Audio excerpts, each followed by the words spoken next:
Well, it appears the spring market has finally arrived, and the question on your and everyone else's mind is, what's going on in the North Delta real estate market? My name is Jayson, Sidhu, and today I'm bringing you a market update for March 2017. And in doing so, we're going to cover the market in 5 key areas. So let's get right at it. Number 1 is sales. In the month of March, we saw 60 homes that were sold here in North Delta. This is up 37 from the month of February and 23 in January. No surprise to see this trend pushing upward this time of the year. As we go April, May, and June, and we further push into the spring market, expect the sales activity to continue to push upward. The challenge right now is there simply aren't enough nice homes on the marketplace for the buyers to absorb, okay? Number 2 is new listings.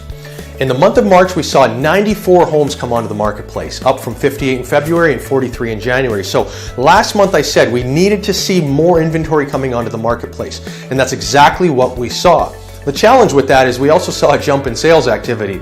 So when you take the two combined, what does that mean to the overall big picture of inventory? And that leads us to number 3, active listings. In March, we saw 123 homes on the market at the end of the month, and that's up from 118 in February and 120 in the month of January. January, February, March, the inventories basically remained unchanged, yet we continue to see this upward pressure on sales. Demand is outstripping supply. We've seen it now 2 months in a row, and this takes us into the 4th point, which is the sales to active listings ratio. How is our market performing expressed as a percentage of homes sold?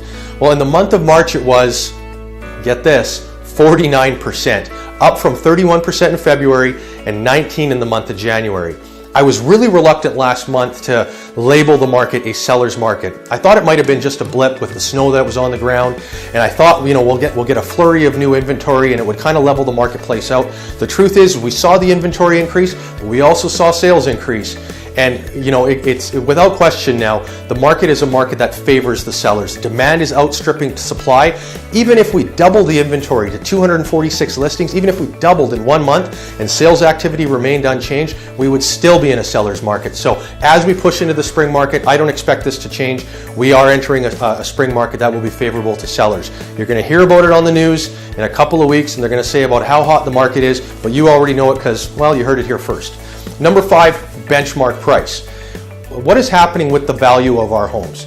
And in the month of March, it was $820,000, and it's remained relatively unchanged from January, February, and March. I actually had expected this number to bump up, considering the type of pressure that we were seeing from buyer demand.